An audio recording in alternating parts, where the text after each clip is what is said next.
velkomin gamlu vinnar. Takk fyrir. Herru, það alltaf jafn eitthvað svona skrýta að byrja þetta podcast. Þetta nú bara, við erum bara búin að taka upp nokkra þætti, þannig að maður að venjast þessu. Þetta nýr talsmáti. Við ekki bara byrjaði að kynna okkur. Þú mátt kynna þig. Já, ég heiti Þorgils, kallaði Gilli. Já, einn minn elsti vinnur. Við erum bara að þekkjast mjög lengi. Mjög lengi. Síðan ég var 12 ára. Ég var að hugsa þetta í gær. Já. Af því að ég vissi að ég var að koma hingað í dag. Og ég fór að telja og ég sagði, vá. Þetta eru 24, nei, þetta eru 30 ár. Já, það Við erum bara að þekkjast í 30 ár. Já, meira en það. 35 ára. Það? Þeir eru mjög gamlir. Ég er að vera 47 ára, sko. Já. En það ansi mikið árum. Maður var þetta bara batnaði við kynnust og fyrstu fyrir bara beint þangað þá kynnust við á mjög fyndin máta. Já. Það á Hótel Íslandi svo kallar. Hvað heitir þetta í dag? Ég held að heitir bara Hótel Ísland aftur. Já, það? Já, bara breyta nokksunum með nafn. Já, kom eitthvað annar nafn það, kannski komið yfir í Hótel Ísland aftur og þetta var auðvitað á klúbburinn á undan því, sko, það var þarna það sem pappar okkar voru alltaf að hanga á tjama, sko, og örugglega stærsti skemmtistæður sem hefur verið á Íslandi, en þarna voru við á, var þetta ekki framhaldsskólaball? Já, framhaldsskólaball og og við vorum hérna í, hvað kallast þetta aftur? Í gæslu. Já. Það voru þarna nokkri dyraverðir frá Hótel Íslandi en svo voru úr öðrum skólum gæslur hana og ég kynnist þér hana og að því að þú varst með okkur í gæslunni og þú hefur alltaf verið frekar stór og hávaxinn að þá bara reiknaði ég með því að þú værir í menntaskóla. Já. Nei, í framhaldsskóla framhaldsskóla og það kom svo annað í ljós seinna meir. Já. 12 ára í gæslu á framhaldsskólaballi. Já. Þetta var ekki bara loka skemmtistæðnum í dag og barnaverndara nefnd og þetta væri máli. En já, ég var líka settur á versta staðinn á Hótel Íslandi. Ég var settur inn á kallaklósettið. Já. Það er aldrei mikið læti þar. Það er mestu lætinu og hefði eitthvað gerst, það hefði ég bara verið einn hana, laði minni í klassu. En ég bara byrjaði að tala við alla og síðan var alltaf allir hérna bara maður ekki drekka þetta inni? Jú, ég gerði svo vel eitthvað og þá tókum við upp helana og byrjaði bara að drekka og ég man eftir því, sko. En já, þannig kynnust ég. Já, og ekki nóg með það heldur eftir framhaldsskólaballið þá fórum við, ég man ekki hvað vorum mörg við vorum allavega 3, ég man það. Já. Því ég man eftir þessum 3 sem voru að það og það var ég og þú og vinkon okkar. Já. Ég held að voru ykkur fleiri fyrst sem við enduðum heima á mér í eftirparti. Já, örugglega, sko. Já. Þetta var hún Silla, elskulega. Já. Það var skemmtilegt þarna, sko. En já, síðan byrjuðum við að hanga aðeins saman og það er nú kannski gaman að koma inn á þetta því að við vorum nú að ræða aðeins fyrir podcastið að þegar ég byrja að segja svona fólki frá lífinu mínu, ég er búin að taka svona glussusögur eins og að kallast. Já. Og ég er eiginlega komið með bara í 2 eða 3 bækur, sögur og ég ætla að gefa hún út ævisöguna mína í daginn. Já. Og hún bara svo sturluð, eitthvað. Ég þekki nú eitthvað af henni, ég til ég að lesa hana. Já, það allir sem hafa eitthvað tekið þátt í lífinu, það var nú Addi litli var henni daginn, sko, fyrir ekki Addi minn, en Addi lágvaxni, en hann sagði nú hérna daginn bara Ævar, lífið þitt er lygi líkast og það er nefnilega málið að þegar ég byrja að tala oft um lífið mitt þá sé ég að fólk bara einfaldlega trúir ekki. Það horfir á mig bara og þá er ég að tala um fólk sem hefur aldrei verið nálægt mínum heimi og það er bara svona frekar fólk sem hefur átt eðlilegt líf og það bara getur ekki meðhöndlað þennan veruleika sem ég er búin að fara í gegnum og þetta er líka bara svo mikið að venlega þegar eitthvað fer í gegnum eitthvað, þá er það kannski 2 eða 3 ár svona stóra sögur. Ég er með þær allar. Ég þurfti að hoppa í gegnum alla hringina eitthvað neginn. Og þú varst nú vitnaði, þú komst nú á Miklubrautina tíminn. Það má koma með sína eigin íbúð, pappi var þetta eins og hann var. Og síðan fyrir hann í meðferðina og þá fæ ég bara miklabrautin upp í hendur, hvað er ég, 15 ára gamall eða eitthvað, 14-15. Við vorum mjög mikið þar. Já, byrjuðu að hanga mikið þar. Já. Og ég er með nokkra skemmtilega sögur þaðan, sko. Já, hún getur sagt með það, ég man orðið svo lítið. Já. Það er allavega ég man eftir einu atriði þá vorum við alveg fullt af fólki og það var óa gaman og þú hefur alltaf verið mikill græjukall og þú áttir mjög skemmtilega græjur og það var mikið spilað góðu tónlist og hérna svo varstu með svona L-sofa og ég satt í einum endanum á sofanum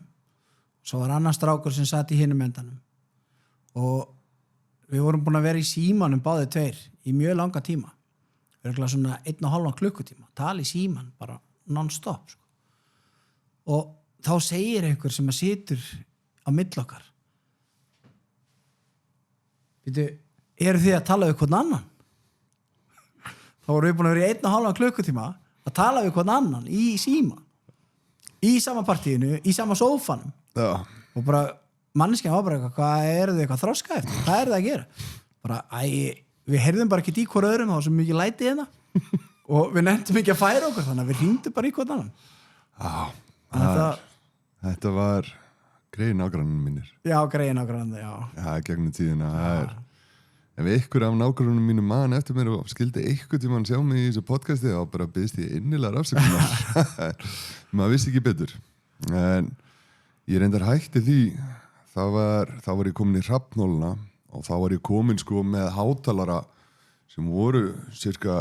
1,5 meter og þetta var bara eitthvað sem þú setur á Laugardalshöllina alveg rísa bassaboksa á þessu sko og ég var með eitthvað 2000 watta kraftmagnara til að keyra þetta upp sko og þegar maður hækkaði þetta í botn þá bara nötraði allt inn í manni síðan var konan á neðra henni, hún var Rósi Leindal í Hrafnhólunum á 7. henni og ég hitt hann einu sinni í lyftunni og hún sagði þetta svo, veist, allir hinn nágrann hefur bara drengstauðlega, þú skall lækka í þessu og þá kemur mótróðurskunnin alveg bara og hann gaf maður bara hærra sko en þessi kom bara, æfa minn sko, væru til í kannski að lækka ég er ekki beðið að lækka lætin en getur lækka bassan í græjuninum af því að ég er með svona postulun í hillunum og það nötrar allt úr hillunum mínum þegar þú ert með partí og hún baði mér svo falli þetta að eftir það, þá einhvern veginn ég er fáiði og þá byrjaði ég að lækka í græjunum loksins og það var eiginlega svona endurinn af háæra partíinu á Ævari sko. En þetta var samt svo ruggla líf sko. þú ert hann í byrjunni partíi byrjar hvað á 15 eða eitthvað 15-16 örugglega 15 ára og partíi hjá mér endaði bara því það endaði ekki fyrir en ég var 32 til 34 ára og almenningur átti sig ekki á því sko. Þetta stundum bara svona stemning á einu manni það er bara höldum partí og síðan bara einhverju áratugum seinna þá ertu bara að hafa sko svona 30 manna veltu sem alltaf heima þér alltaf 5-10 manns heima hjá þér og þetta bara þú þekkir ekkert annað og ég ólst svolítið uppi líka í partí pabbi var svolítið mikið með partí alla gamla krúið þannig að fara að hætta þessu lífverðni það er ekkert sjálfgefið sko þegar þú ert búin að vera umkrindu fólki svona allan og þú síðan allt í nörtu einn og þú þarfst að læra að vera einn sko. Það er trikki en í dag ég elska það er bara það er gott við erum búin að breytast mikið við erum búin að breytast mjög mikið ég var á þessum stað líka með tónlistina og ég var komið það mikið að græjum heima að mér að það var sem sagt hótel á móti og þau voru með skemmtistað og þau hringdu til að biðja mig að lækka tónlistina mér af því að viðskiptavinni þeirra heyrðu ekki í tónlistinni sem þau voru að spila þetta var alveg það slæmt sko. Þú veist náttúrulega hvað að segja mig líka að þú hefur verið með útvarpsþátt ég var með útvarpsþátt það var snemma 90, 91, 92 það heit B-hliðin það var á útrás 977 það var áður en það varð Exið magnaði maður ég hef með hjekka X-unu í einhver tíma þarna það var skemmtilegi tíman ég eftir að fá Þór Daniel til að segja þetta sögu og ég get alveg lofað því að engin Íslendingur hefur búin að gera það sem ég gerði en ég get eða ekki sagt að fyrir en Þórður Daniel kemur þetta Ok. Það bara svolítið þannig Við erum að fá hann til landsins. Við þurfum að fá þetta landsins, alveg klálega og þetta bara enn sagan, það bara trúir í enginn ég myndi segja en það einmitt þess að ég ætla að segja já, með ævisöguna mína það sko, ég ætla að kalla hann að legasaga af því að það bara, þegar ég byrja að segja sögunar og þú þekkir alveg til okkur og ég hegst svo mikið með okkur að þetta eru rosalega ýkta sögur Meina, hvaða venjulega manneskja trúir því að þú hefur verið heimilislaus 12 ára? Já, það mjög erfitt fyrir fólk að meðhöndla það maður verið þarna og mér finnst sko ég skrifaði Facebook status einu sinni það það var þarna það var út af Salemann ég man ekki hvort þegar hann var að falla frá eða hvort það var eitthvað annað þetta er svolítið landsinu skrifaði þetta en ég sá að það var eitthvað að vera að tala illa manstu Salemann sem er með Kiss í grillunni Já og þá skrifaði ég aðeins æskuna mína og þetta var á þessum tíma þegar maður var svona punkara bjáni og sóðulegur og fólk var rosalega svona leiðilegt við mann og vildi helst ekki að maður væri í kringum það því að maður með hann ekki merkið og það var bara svona svolítið svona uppreisna tímabil þegar maður leit svona út sko en ég kunni svo rosalega vel við Salemann að því þegar maður fór í Kiss hann var bara, kótið hérna og byrjaði að spjalla við mann og það var með eitthvað kleinu, gaf hann kleinu og kótið hérna og maður settist þarna baku hjá hann og byrjaði hann svolítið að tala við hann lífið reyna að þroska mann og eitthvað svoleiði sko gaf sér tíma í það þannig að ég dýrkaði en ég skrifaði líka sko að ég skil ekki okkur við tölum ekki fyrir okkur að því ég byrjaði fyrir bæinn 12 ára gamall og þá voru menn í bænum sem buðu með pening fyrir að fara með sér heim og bara það furðulega við þetta á þessum tímabili þegar ég er 12 ára það eru mjög fáir í jakkaðum í bænum núna eru allir í jakkaðum þú ert bara skrítinn og fyrir hættubessu líka eitthvað svo list í dag en þarna í gamla dag voru allir bara í kraftgala og í bænum og tíska var ekki orðin svona allsrándi við vorum ekki öll svona yfirbóðskenndi eins og við erum í dag og menninni sem gerðu þetta voru menn sem voru oftast í jakkaðum eða alltaf og ekki nóg með það heldur þá réðustur oft á maður bara labbaði í bænum 12 ára gamall sko og lítill með badsandlilt grindtóraður sko þegar maður fekk aldrei að éta og þá kom oft þetta jakkaðalið líka og réðust á mann sko merkilegt en það skrýtna við þetta þegar ég skrifaði þetta allt saman einn sem kom, fjölmiðlar pikkuðu upp innan Facebook status og einn sem kom bara menni jakkaðum, reynda að ríða ævarið þegar maður 12 ára það var svona, herri statusin bara var ekki það hann var bara hvað Salemann góðu maður, skilur við með að við, það skulum ekki vera Ég get sagt þér eitt að því þú fórst að tala að þú hefur verið pönkari og ég var aldrei pönkari en ég átti alveg rosalega mikið af vinum sem voru pönkarar þannig að einhvern veginn þá dróst ég alltaf að þessu fólki og mikið af þessu fólki eru mjög góði vinir mínir í dag, ennþá Ég get alveg sagt það að og þetta er fólk sem þú kannast treyst á og stóla á það er alveg rétt sko, þannig í bænum ég veit nú að henda því inn í að sko meðan einmitt jakkaðaliði var bara svona ógislegt og þá voru það rónanir og þeir sem voru að gefa með franskar og svona blessiða með, hvað ertu svangur og voru almennlegir vimman og hini pönkarinnir og þetta Varst þetta Tryggva Hring? Já, ég mættur honum það var eitthvað svolítið skemmtur í restina en blessið sér minning hans Ég á svo góða minningar á honum bara þegar maður var nýri miðbæ hann alltaf að segja okkur ykkur sögur alltaf að tala og hann bjóð til bara ljóð á staðnum mér finnst svo ljótt sko síðan kemur löggan þegar þetta svona túristin aðeins byrjaði að bóla á sér byrjaði alltaf að reka hann á miðbænum mér finnst það ótrúlega ljótt þetta var eiginlega bara hans heimasvæði miðbærin og þannig fekk hann klinkið sitt Akkurat og síðan hefur bara verið einhver ógeðsleg snobb persóna í ráðhúsinu farið í töðunum, eitt af þessu alþingis pakki sko, bara, þetta mengar hérna bara þessi, hann talaði við mig eða eitthvað og þeir skipa löggan að gera þetta, því að löggan þeir hafa oft saman með þessu fólki það er bara þannig, það er frekar hitt hana rauðvís lepjandi rusliðana á alþinginu sem bara við viljum ekki sjá þetta rekt út úr miðbænum og ég tók þessu mjög nærri mér sko, þegar við byrjuði að reka á miðbænum því að miðbænum var eiginlega heimilegans Tryggva Hring sko þannig að það velur enginn að vera róni í miðbænum en ef þú lendir í því maður það bara leyfi að vera hvar annars staðar á maður var og síðan svaf hann í sko það voru bátar þarna út á Granda svaf þar þarna í ónýtubátunum og þvílíkt líf sko en sagan var, ég veit nú ekki hvort þessi sönn að þetta getur komið fyrir okkur alla og það sem hún nefnir hann var eðlugur maður, hann var ekki róni áttu konu og börn og síðan fór hann vist í kemna harðan skilnað það er það sem ég heyrði, ég get ekki staðfest þetta en heyri þetta frá manni sem þekki svolítið inn í hann heimann að pabbi minn og hann ég var ekki búin að heyra þessu sögu nei, þetta er það sem breykaði hann sko það bara, hann náði sér aldrei eftir það og fór síðan bara down spiral í rónan og náði sér aldrei upp á rónanum og var bara stand-up gaur fyrir það sko og núna eins og ég segi, ég ætla ekki að segja þetta sem 100% en þetta er sagðan sem ég heyrði og ég held að hún sé mjög líklega sko og þetta minnur okkur á það að þótt að þú sért fullkomlega góður í þessu lífi með frábæra vinnu og barn og krakka og allt gengur vel það getur alltaf farið í áfall sem getur breyttir í bara að þú lifir á göttinu bara eftir 2 ár, bara búin að missa allt það er bara því miður veruleikinn okkar þannig sko en mér kynntist nú alveg nokkur rónum en það var eitt sem ég man vel eftir sko, hann var ekki róni en hann var þarna mikið niður í bæ og hann bauð mér upp á franskar það var nú Bjarni Kambur sem var í þessari legendary hljómsveit Sjálfsfróin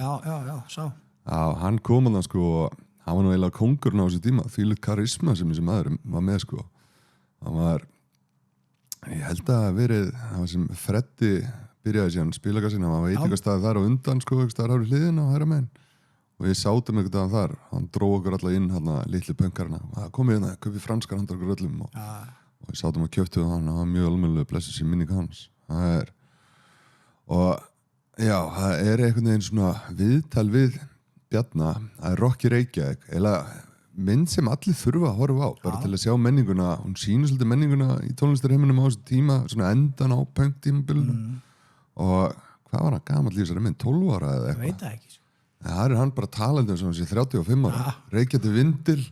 og bara það er rosalega þroski sko í honum hvort það sé 12-14 eða eitthvað á því tímbili skemmtileg tónlist líka í þessari mynd það gekk í tónlist sko það er mjög gaman að henni sko mælum með Rocky Reykjavík mælum með Rocky Reykjavík þessari mynd allan daginn bara virkilega skemmtilegt þeysarinnir og svona legendir í hljómsveitir sko en síðan var ein hérna sem það er svolítið svart það var BB Bruni mannstu þetta því? Nei það er nefnilega sko maður þarf að sjá BB Bruna þá þarf það að finna ókliftu útgáfuna af Rocky Reykjavík þegar þeir voru á svona brefskýri sem var ofta á pósthúsum eða eitthvað og tókstu svona þykkan bunka af blöðum settur það og þetta er eins og svona þetta er eða bekkur sem setur blöðin á og síðan er langur hnífur langt blað fast hérna sko og þú lyftir því upp, setur bunkan undir og þá getur þú nelt bunkan í sundur svona þykkan blaðabunka ég hef notað svoleiðis þeir eru upp á sviði með svoleiðis og eru að höggva hausinn af hænunum komið lifandi hænur á hvar sem þeir eru á einhverjum skemmtistæði eða eitthvað staðar það sem eru að halda tónleika og síðan eru við með svona stróblikljós á milljón og eitthvað fáralega tónlist taka sig hann lifandi hænur taka hausinn af þeim og henda þeim út í krátið og síðan í hænu og henda þeim út í kranni og þetta, í þessari mynd og þetta er í ókliftu vörsinu sko þannig að ef þú ætlar að sjá Rocky Reykjavík í sinni hráustu mynd þá þetta er aldrei list í dag þetta er svo bannað í dag sko og síðan nafnið BB Bruni það sem fólk vissi ekki oft að nú erum við mann sem heitir Bjarni Ben hérna í ríkisstjórninni það er ekki bóra fram í honum en afið hans hétt Bjarni Ben líka og hann brann í sumarbústað á fjölskyldunni sinni lét hann í lífið og þess vegna var þessi hljómsveit gerð BB Bruni í alvöru? Já, ókvæslegt þetta er eins svart þetta er bara að verður ekki svartar hver er alltaf að staða baku þessi hljómsveit það er því líka svart hugmyndalflug köllum okkur BB Bruna og tökum hausinn á hænum hvernig fæðist svona hugmyndi eða situr í einhverju svörtu partí sniffandi lím eða eitthvað ég veit það ekki það var þetta minnir mig á aðra plötu sem kom út sem að hét Ég er að reyna að muna hvort var nafnið á hljómsveitinu og hvort var nafnið á laginu. Það var ekki Bláir draumar. Já, Bubbi Mortens. Já, og hljómsveitin hét hvað? Bláir draumar. Það var hljómsveitin var Bláir draumar? Bæði. Ég held að plata nú það hefur bara verið gefið út Bláir draumar. Það var rosalegt, sko. Já, þessi plata í einkasafninu hjá mér og Brosa. Hún er heima á Brosa núna. Ég átti hann ekkert hann, ekki lengur. Já, allir ég að fengja henni þegar, keypti ég hana. Já, ég veit það ekki.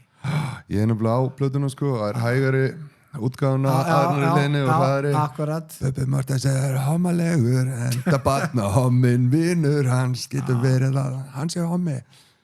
hvað er þetta, kottu skápnum bjóttu strákonum dans eitthvað, já, þetta er herru, ég ætla nú örugglega hann er til í það, hann Bubbi hann verðist nú alltaf verið til í að glenna sig allstaðar hann sem hann fær tækja verið til, þannig að ég fæ henni einhvern veginn að kjáta við henni það, ég ætla svo klálega að spyrja út í þetta ég sko sagan gekk að hann hefði tekið þess að gaura og laga með það í klessu heldur það sé satt? Ég veit það ekki. Nei, það er erfitt að segja sko saga gengur þannig og síðan að Bubbi hafi keypt upp alla plötunar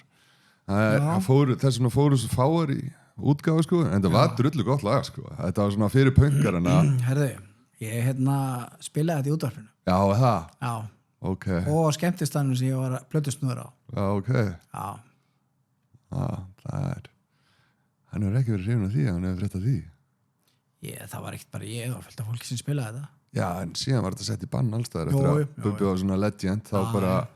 að koma í kring að enginn spilaði þetta og þú finnur þetta ekki einu svona inn á tölvuna sko. Ég var þetta útvarpsmaður sjálfur Þetta er á YouTube sko. Nú er það? Já. Ég leitaði einu svona á YouTube, þá er ykkur búin að uppleita þessu. Þetta er komið á YouTube. Báðar útgáðunar? Allavega þessi hægari. Mér fannst hinn og samt betri sko. Já, ég var hrifinn af. Mér fannst hægari lélegri. En hinn var svona, þá var maður líka í pönku. Hvað myndir þú segja ef að flokka þessar hraðari útgáðu sem punk? Já, þetta er svona punk þetta er svolítið punk þetta er svolítið svona Sex Pistol aðeins hraðara beat sko en ekki nógu hrætt einhvern veginn til að vera rock sko og síðan er söngur þannig að það getur heldur ekki verið sokkabanda nei. rockið sko eins og ég kalla það var ertu með þetta annan Davíð? Ég er bara Blá draumana sko Já, hvað var ekki bara bæði platan og hljómsveitin Blá draumar? Nei, ekki sem eitt hljómsveit ég sé bara Bubbi Mortens og Megas Já. Hann sömlög syngur þeir saman sömlög bara Bubbi, sömlög bara Megas það er annað sko þeir sungu þá það er kannski bara fínt að ég man ekki nafnið Nei, en ég er mjög forvitin þetta var þessi saga lengi hvort Bubbi hafi trillst og lag með þessi náðanga ég ætla samt að draga efa skulum taka fyrirvara á því við skulum gera það sko en við vorum að tala miðbæinn á hann já Nú ætla ég að koma með góða minningu. Ok. Er til í þetta? Ég er til í þetta. Landsbankinn. Ristin með heitaloftinu. Bömmur. Útblástusloftinu. Já. Ha? Já. Það voru góða stundir þar? Það voru góðar landabrúsi og bömmur. Svona til þess að útskýra það fyrir fólki sem er að hlusta þá er loftræsti kerfið úr Landsbankanum. Það kemur út á hliðina á húsinu og þar á veturnar var þetta eini staðurinn fyrir fólk sem hafði hvergi stað til að fara á. Við hópuðum þarna saman á þessari rist því það kom smá ylur hann upp þannig að maður gæti hangið þetta á veturnar. Já, það var þetta hlýðið sér þar. Já. Og þessi litla rist hún er örugglega komið samtalið 15 manns þarna á ristina. Já. Og síðan fekk þetta viðnefni í þessi staði Bömmur. Bömmur. Já, það því að allan voru síðan allir rónanir sváðu þarna sko. Já. Og þetta var svona, ég veit ekki hvort þessi sé í dag, ekki svona, við erum örugglega hætt með þetta út af því að rónar söfnumst í þetta. Ég held að veri Vincent sem sýndi mér, það var annar staður, þá getum við prílað upp á þak. Já. Þá var svona hitablástur þar og þar sváðu stundum þegar við vorum niður í bæ. Já. Síðan að vera Helgipöng sem ég vona nú að koma inn í þáttinn þetta en hann sýndi mig það sko og tekur svona krók og slípar hann niður og kannstu opna svona lásuna, kendi mig þannig að fyrir ég þannig ekki að fara nánar út í það sko. En þannig komumst við bara inn á stigaganga og sáum þannig sko. Síðan var ég komin í hitakompur og hafa nú komin þarna niður í hitakompu, var nú þar svolítið lengi hjá á Klessuðunum. Það var hjá honum Inga sem stofnaði hennan frábæra stað Grand Zero, tölvustæðin. Ég bjó heilinginni í hitakompu hjá hona og mammans áttaði sig á því og þá leiðum mér að koma upp og það var svona síðasta sinn sem ég var svona tæknilega að sé á götunni svoandi eitthvað staðar. En að velja það að vera á úlingaheimili eins og maður var á sínum tíma, ég var þetta sendur á nokkur úlingaheimili og nokkra félagsveitubæði. Að velja að vera úlingaheimili að vera á götunni, það er sko, jú, ég fer að borða á úlingaheimilinu en það er eina sem að sótt í þar, en það er betra bara að vera stundum á götunni heldur en að ég vona að þessi úlingaheimili séu betri í dag, en þau voru ekki góð í gamla daga, ég get sagt það. Það var algjört helviti. En það sem ég ætlaði líka að segja við þig aðan, Gilli, þú segir að í gamla daga sko, þú varst svona mikið með fólk í kringu sem var broti, ég var þetta brotin sjálfur og þú varst rosalega ljós, fólk eins og ég sóttur rosalega því að ég hef aldrei séð í vondu skapi. Það er bara, þú ert rosalega svona upplýsari og þú komst einhvern veginn inn í partíin, þar sem við vorum hérna, ég og Vitti og aðrir sko og allir bara svona lífið glata en reynum að skemmta okkur í gegnu með því að nota alls konar efni eða eitthvað til að deyfa okkur og síðan komst þú bara hei strákar, hei og það var svona ljós sem vorum bara svona flugur svona, sem fljú í áttina ljósinu það var svolítið þú sko í gamla daga og ennþá í dag og þú, já, þú fyrir utan að ég er ekki á djamminu. Nei, það er allt og gamlega verið það, báðir, en þannig að það er sko örugglega margir nú þá, svo gerir grein fyrir örugglega mjög margir sem þegar minningum þig kemur upp þá verða örugglega mjög þakklátir. Það er, ég veist ekki um það eina mínútu, sko. Ég er einn af þeim, það er alveg, þú kendi mér líka fyrir núðlum, kendi mér að elda það á sínum tíma. Ég hef ekki lifað af úlingsárum minn. Var það ekki í Borgartúninu? Ég man það ekki, en ég man bara sko þegar ég smakkaði það, þú varst bara að sína mig hvernig maður gerir þetta voru þessi litlu pakkanúlur sem var, já, sem situr hér og setja þetta hérna bræðið og hrærir í þessu og ég trúði ekki það var svo ódýrt sem borðaði þetta bara, oh my god, sko og maður lifði þetta á þessu ég hef bara ekki haft efna að lifa, það er ekki sínt með þessa leið, sko Ég man eftir það var tímabil þar sem að ég var á mjög erfiðum stað og var atvinnulaus, átti ekki pening og átti ekkert að borða en ég hafði haft vitaði að kaupa í heildsölu komst í svona kassa með núðlum og það hefur verið 10 kílóa hrísgrjónapóki og var með það heima og þegar ég átti ekki pening þá lifði ég bara þessu og ég man að á tímabilið þá átti ég bara hrísgrjón og ég var orðinn svo þreyttur á hrísgrjónunum en átti enga pening og maður var að gera eitthvað og ég ætla að setja soja sósu út á hrísgrjón og soja með hrísgrjón máltíð eftir máltíð þannig að ég fyrir inn í ískáp ekkert mann og bara, hei, kóktisósa ok, prófum það What? Já, ég setti kóktisósa á hrísgrjón og það var allt í lagi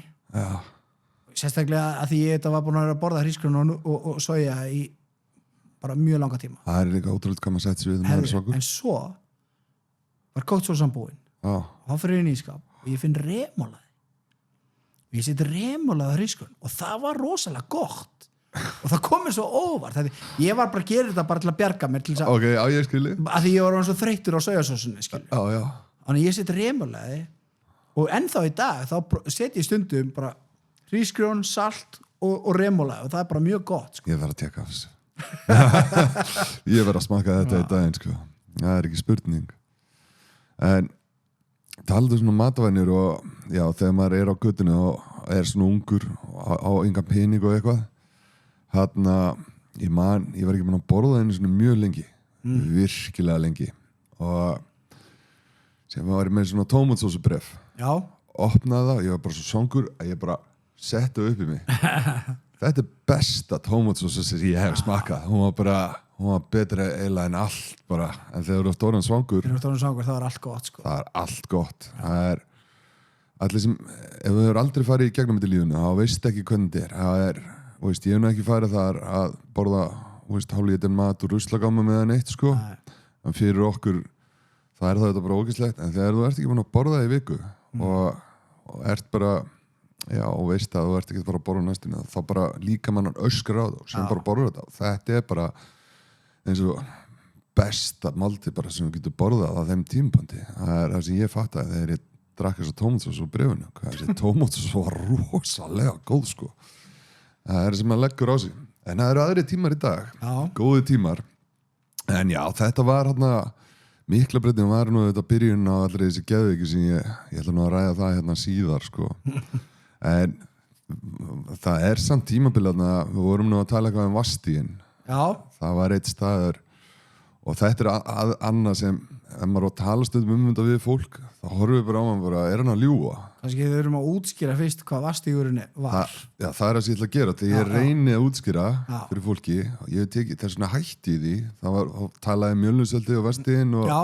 Miklabrautina að því að voru og veist, væntalega hafa verið fleiri staðir en ég hef bara vitað 3 stöðum þessi lögreglubíl var 24/7 fyrir utan og það voru þessi 3 staðir Miklabrautina var heimili mitt en þeir voru ekki að nota mér, það voru þetta pappa það var þetta alveg snararn í gamla daga sko.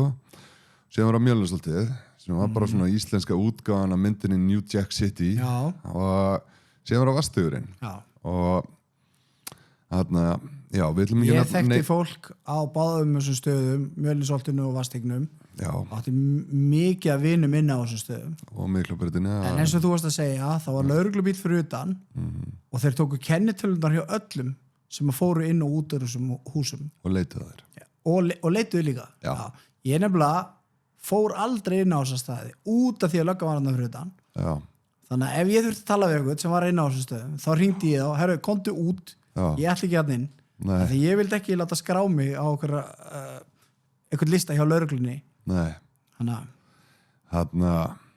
þetta ég man nú ekki hvað þetta var stórt þetta var risastórt iðnaðarhúsna hvort sé ekki búið að rífa þetta hús í dag væntanlega það kemur ekki á vart þú voru allavega einhverja framkvæmdir þar sem Vastígurinn var já, ég held sér búið að rífa þetta hús en þetta var jarðhæðin og þetta var risastórt hús og þú komst inn og það var bara risastór geimur þetta var sem sagt húsnæði sem að bjó enginn í og það var búið að loka þessu en einhvern veginn þá komst eitthvað fólk aðna inn og þetta varð að hvað hefur að kalla þetta? Greini? Þetta var svolítið svona dópista greini en samt svona ég nú farið í dópista greini sem voru alveg miljón sem verið þetta var eitthvað svona skemmtistaðar dópista eitthvað staður svona, ég heyrði allavega sögur af því að þú fórst þarna inn að þá þurftir þegar þú varst að labba þetta kolnaði myrkur að því það var ekkert rafmagn að þú þurftir að passa þig hvar þú varst að labba því það var fólk bara sofandi á gólfin út allt það hefur kannski verið í restina þá ég hættur að vera þarna sko. þegar ég þarna, þá þetta alveg svolítið útvalin hópur sem fær að vera þarna inni og ekki, þú veist, engin rónur en eitt fengi að fara þarna inn sko. Þetta voru bara svolítið svona bara töffarar jamsis á sínum tíma og það var endar, ég hekk ekki mikið þarna eftir að löggan byrja að vera þarna, ég kom eitthvað þarna og undan og þá þetta það sem ég er að tala um eftir að löggan fyrir að vera þarna sko. Já, það vantilega orðið þar þá þetta orðið bara pakki og hinn allir búin að láta sig hverfa en sko, þú kemur inn ætla sé ekki 1000 fermetrar eitthvað bara salur og það eru sófar þar og þá var þetta á rafmagnarna og það eru alls konar ljósana blacklight eins og að kalla á þeim tíma og síðan eru brjálaða græður og það var bara oft brjáluð tónlist í gangi og vinstra megin það herbyggi þar og það var svolítið svona útvaldir sem voru inn í því herbyggi sko. Og sem klósett fyrir ofan eldhúsið og útgangu fyrir aftan sem voru minni með 2 herbyggi á hægri hendinni alveg í hinu endan sko. En þarna var oft sátu við þarna og vorum bara á djamminu og síðan inn í herbyggi og þá var vodkastöp og síðan var tekið 1 gram af spýti sett út í vodkastöpið nelti í sig og síðan farið niður í bæ Turbo maður svolítið ruglaður í bænum eftir það og margir sko þetta var ég man eftir á skemmtistöðunum þar var oft að því að veist hvernig það var hérna þegar skemmtistöðarnir fóru að vera opnir sumir allan sólarhringinn sko. Já. Að þá voru barþjónarnir með turbo kaffi og þá var gramma spýtti út í kaffinu og menn voru að fá sér, þeir sötruðu bara kaffi og það var bara ískalt og þeir voru með þetta bara til þess að halda sig gangandi á vaktinni sko. Já, þetta sko segjum að þessi þáttur bara einhverju eftir að hlusta á það ég vil alltaf meina að nennir enginn að hlusta á okkur sko. Það bara ágætt að hugsa þannig en þarna segjum þetta farast að það alveg fullt að liði núna sem verður rosalega nexla bara sagði það virkilega bara 1 gram að spýttu bara hvað skoðum dópistar þetta það sé almenningur virðist ekki átt að sjá og það sem ég alltaf að reyna að segja það fólk það ekki einhverjir dópistar á felobótum sem voru að kaupa að mér þetta voru íþróttamenn vinnandi menn, konur lögfræðingar alla stéttinar dópistar á felabótum hafa ekkert efna að kaupa þetta öll þessi fíkniefni sem kom til Ísland þau eru bara eitthvað, þeir eru ekki eins og 1% af þessu líka við sko. Þeir sem kaupa allt þetta öll þessi fíkniefni eru vinnandi menn það almenningur sem að nýta þetta og síðan kannski einhver ein persóna núna sem alveg bara ótrúlega hneykslu bara og skrifa þetta bara hvað var að segja þessu podcasti ok, gerðu grein fyrir að veruleikin ekki þannig að við erum eitthvað bara svona lítið prósent af þjóðinu að nota fíkniefni það meiri hlutin af þjóðinu að nota fíkniefni og það svona blákaldur sérstaklega í dag sko og það alveg bláköld staðreynd miklu grófar í dag heldur þegar við vorum alveg það líka svo aðgengilegt þessi fíkniefni þetta kemur auðvitað með Schengen samkomulæginu og bara opnuðu landi fyrir innflytningi á fíkniefnum og löggan var nú við því ég man nú eftir, maður gæti fara á skemmtistað maður tala 90 eitthvað og svona seint 90 eitthvað 97, 8 og þá gæti maður séð fólk og ég gæti bent á eitthvað og sagt, sjáðu þennan hann var að fá sér á hann var að fá sér amfetamin svo gæti ég bent á annan og sagt, þessi var að fá sér kokain og þessi búin að vera að reykja eitthvað og maður getur svona séða bara á hegðunum á fólki hvað það var búin að gera í dag getur við bara glemt þessu þegar menn eru búin að blanda þessu öllu saman og það er komið fullt af einhverju nýjum efnum og það er ekki fræðilegur að vita hvað það liður að gera í dag sko. Nei, þetta er alltaf öðruvísi efni í dag því að sko efnin í dag hafa verið að blanda þessu mikið með læknadópi það færði eiginlega ekki nema þessi búið að spæka það með læknadópi í dag svo er fólk að búa til bara með því að setja alls konar út í og amfetamin var bara amfetamin það var til glerbrot það sem er kallað kristall sem hann ristur upp nefið þær og þá rottueitur til að koma blóðrásina að stað svo það verður meira röss af efninu þetta er ógeðslegt sko en þarna og síðan er þetta að vesta sko það er þetta læknadóp það er búið að amfetamin þegar þú notar amfetamin þá ættu að fá alveg bara rosa skýra hugsun og það verður rosa fókusaður og bara hraður að gera það er basically amfetamin en í dag ef þú kaupir amfetamin á markaðinum og étur það eða tekur það í nefi hvernig sem þú neytir því þá er búið að setja oftast eitthvað helvít út í það þannig að þú verður eiginlega bara svona rosalega dópaður með því verður bara heimskari fyrir vikið og amfetamin á ekki að gera þig heimskan sko það eins og í gamla dag það voru allir að drekka svo mikið og síðan þú ert fullur þá tekur amfetamin til að fókusa betur sko, vakna og fókusa eða þú ert fullur núna og tekur amfetamin þá verður bara snar Herðu, ég skal segja þér, ég hef prófað amfetamin hvað gerist? Hvað? Sofnaði þetta var ofvirkur það kemur nú engum óvart á að sérst ofvirkur sko. Ef ég fekk mér amfetamin þá sofnaði þannig að þetta var ekki efni fyrir mig sko, bara enga veginn, ég fílaði það ekki Nei, ég veist sko, mér fannst fínt að fá mér og ef það er í dag sem ef ég vil að fá mér eitthvað það er að kannabis og ég er rosa hlindu því að við förum að löglega kannabis hérna þetta er þetta löngu töpuð orðstæða og ég er ekki að sjá hvernig við ætlum eitthvað að uppræta kannabismarkaðinu í Íslandi ég held að sé bara ekki hægt ég held að sé algjörlega ómögulegt og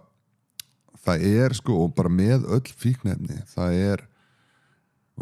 fólk sem notar ekki fíkniefni það þekkir þetta ekki en þetta er orðið svo rosalega aðgengilegt og nú er orðið svo aðgengilegt að komast í þessi efni og tæknin er bara orðið það mikil að það er ekkert erfitt að búa til efnin heldur þannig að fólk er bara heima á sér að búa þetta til þannig að ég held að sé ekki hægt að koma þessu úr samfélaginu og hvað þurfum við þá að gera þurfum bara að löglega þetta allt, þurfum að löglega sko cannabis í alveg 100% og ég veit að tala að löglega kókain og spýtt það hljómar nú ekki vel. Það hljómar ekki vel en hver sem vill fá sér kókain eða spýtt í dag getur redda sér kókain eða spýtti svo hvort viljum við að fólk sé að kaupa kókain eða spýtt af einhverju götusala eða af ríkinu og þá þetta hreint efni það miljónsinnum betra efni sko, ekki, þá ég ekki tala styrkleikana heldur þá það ekki með terputínu í sér eða eitthvað svona viðbjóð sem skada líkama við vorum að tala um að glerbrot og hvað rótteitur og strykni sko, og heldur þá að fá efni sem ekki svona eitra sko og síðan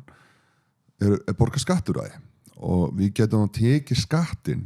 og setta hann í eitthvað eins og meðferðarmiðstöðvar eða veist, eins og að vantar svona við erum búin að vera með fínt að reynda niðurskurðu þar því miður eins og allstaðar en vogur og prógrami með eftir meðferðin þar alveg mjög fínt prógram og við meðum ekki missa það en síðan koma áfangaheimilin og þau ekki alveg nógu góð það vantar svona eins og langt leiti fíklar alveg alltaf 3 ára prógram sem heldur utan á til að koma þeim út í samfélagið virkar aðeins núna og ég held að virk sé bara overflowing eins og við slettum nú inn hérna enskunni og alltaf eftir að gera það reglulega en mér finnst þetta að löglega vímuefni að gera það á réttan hátt af því að eins og staðin þetta og þetta búið að vera svo rosalega mörg ár núna bara í góð 15-20 ár þar sem almenningur getur léttilega að retta sér eða vilja það allar þessar síður allt svolítið ég var búin að sjá svo marga fara svo illa út úr þessu og þú líka já þeir gera það hvað sem við erum búin að missa fullt af vinum rosalega mikið því miður en blákaldi staðrendin að þetta ekkert að fara í burtu hvorki kókain eða amfetamin þetta ekkert að fara úr þjóðfélaginu og í gamla dag hérna þá sko við eina leiðin til að við meiri ágjur af þessum nýju efnum sem eru komin já, læknadópið já, hvað heitir þetta? Ég svo langt sem ég er búin að gleyma hvað þetta heitir alls já, það er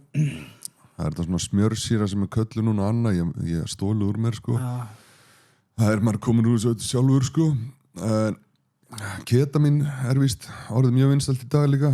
og MDMA já, MDMA sko það auðvitað gerfi MDMA það ekki alvöru MDMA en alvöru MDMA eitt af besta sem efni sem við getum tekið og ef þú fær alvöru MDMA þá það hérna, ef þú getur það þá það ekkert að geta upp líkamæðin eins og þessi gerfi MDMA efni núna en það næstu ómögulegt að finna alvöru MDMA efni því að þá voru á sínu tíma þá voru ecstasy töflunar þá ástu ecstasy töflu og þú bara ástu friður og raksápa og yfirið og bara elskar að láta snerta því og það var MDMA nema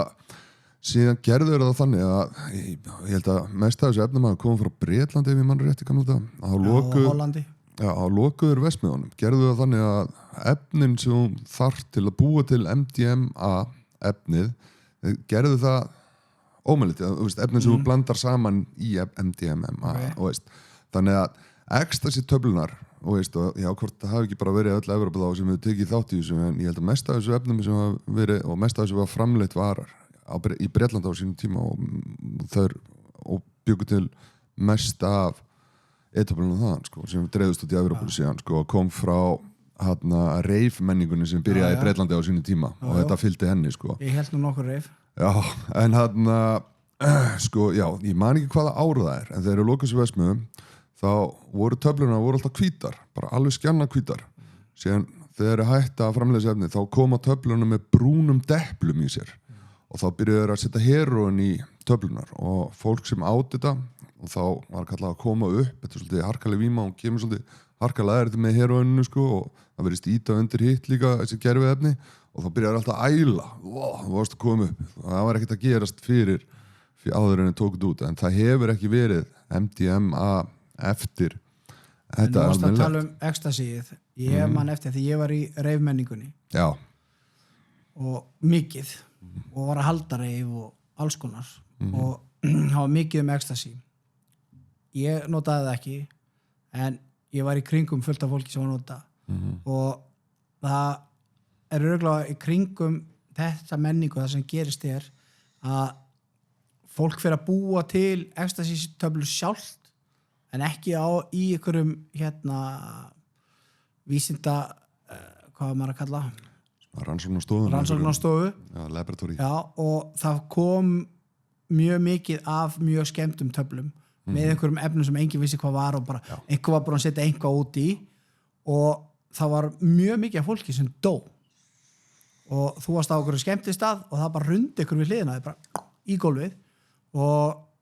mikið af því var út af vatnskorti þá var fólk bara að dansa kannski í 12 klukkutíma á þess að fá sér vatnssopa og fitnaði og þotnaði og bara dúf slöktu líffærin á sér og það var algengt sko það var rúllett að taka svona töflu sko já þegar líka sko á þessum tíma voru allir að reyna að græða meira og það eru bara algjörar pöttur oft í þessum brasa og svona pöttunar sem koma slæmi orðið á hina dópsaluna sástum það ljómar en sko á kaupa þeir sem bara 300.000 detöflur síðan faraður og brjóta þær niður í pressu, í duft og blanda síðan öðru þannig að þess að 3.000 detöflur á hvað síðan kaupað segjum bara 30.000 detöflur segjum að síðan kaupa 30.000 detöflur og þá breyta þær þessu töflum í 90 detöflur það eru búin að bæta í það og steipa þær upp aftur til að græða meira og þetta voru oftast eitruðu töflunar ég gamla þetta eitruðustu töflunar af öllu sko því þú vissir ekkert hvað búið steipisum en síðan og það voru oft þannig sko þekkturar að ef þú tókst eitöflu í gamla þetta og kristir hann og hún brotnaði undan því bara glemdinni, ekki borða hann á sko þá var það eitthvað bílskúra eitthvað svona ódýrt sub sko en ef þú reyndir að kristir hann saman og hún brotnaði ekki og var alveg hörð það var allavega með eitthvað mann sem allavega með eitthvað búna og þá eru góða líkur að hann viti eitthvað meira hvað hann að gera og svona þekkti maður oft töflunar í gamla daga sko. Sér fyrir ekki? Já, allt í góð. Sko 1992, 3, 4 og já, 5 þess að líka. Þá var ég mjög mikið í þessum hvað var maður að kalla þetta? Reif tímabili og það héldu rosalega margir að ég væri í miklu rugli í eiturlyfjum en á þessum tímabili hafði ég ekki eins og snertu en málið það að mér fannst þetta svo gaman og ég var með útástátt sem var að spila allar þessa tónlist og svo var ég plötusnúður að spila þetta líka og svo var ég að halda þessi reif og ég var ofta að dansa í 12 klukkutíma að því að mér fannst það svo gaman og ég var bara að fá mér áfengi en fólk sagði bara wow, sjáðu hann er bara dansar hann hlýtur að vera á okkur ég var ekki á neinu nema bara gleði já, þú varst alveg þannig, ég manlega eftir þannig ég þekki þetta svo vel og á þessu tíma og þú varst alltaf bara ánægur en þú passaði þetta, við þurftum að dópa okkur í klessu til að fá eitthvað í áttina þessari ánægi sem þú varst bara með dagstælega en þú varst alltaf með í partíinu og venjulega þegar eitthvað var etru í partíinu og var alltaf eitthvað, hver er þetta? Og fílar mann ekki hérna, verðum að losna við hann en þú varst alltaf svo líka glað þá flustu bara með stemningunni En veistu, akkur ég var alltaf í þessum partíum? Að því að venjulega fólkið sem var bara að drekka áfengi það gat ekki haldið sig gangandi svona lengi Nei. Og mér fannst svo gaman að skemmta mér og mér var svo gaman að vera í kringum fólk ég hef alltaf verið mikið fyrir að vera í kringum fólk að vini mínir sem voru bara að fá sér áfengi með mér þeir voru allir löngu farin heim að sofa þannig ég þurfti að leita ykkur öðru fólki til þess að skemmta mig með og þannig að það var fólki sem var að fá sér eitthvað í nefi þau voru alltaf vakandi mjög lengi þau voru alltaf bara, hvernig fer þú að vera með okkur allan tíma, ég bara þetta er svo gaman það var ekki allir sem höfðu orku í þetta maður en já, blessu gömlupartíin maður það var endara eitt þyrfti að gera heimildamynd hann stað við vorum að ræða þetta á hann sem við förum þangað það voru nú mörg partíin þarna og örugglega einn mesta dópsala sem hefur verið þeir sem horfðu á New Jack City ég held ég veit hvort þetta fara núna það er mjög svolítið, það er að tala um það sko það er eitt rugglegasta partí sem hefur verið haldið á Íslandi og það var hvað var þetta? Ég hef bara heyrt sögurnar, ég fór aldrei að það Nei, þetta var sko hann var í Mjölnisholtinu, það búið að rífa þetta húsin núna. Hvort það hafi verið 4.700 fermetrar húsnæði held ég. Ef ég minnir að það hafi verið það stórt sko. Þetta var risastórt. Þú byrjaði sko á kemuru og það er stálhurð. Og sér bankar á stálhurðina og þá hleypaði inn og þá er svona lítill geimur sem er sófa bara með frá veggjunum. Og það er eitt ópsali þar og þú bara kaupir á honum og ferð út sko. Og eða ef þú ert einn á krúinu eða eitthvað sem er hérna þá hengur þú í þessu fyrsta herbyggi.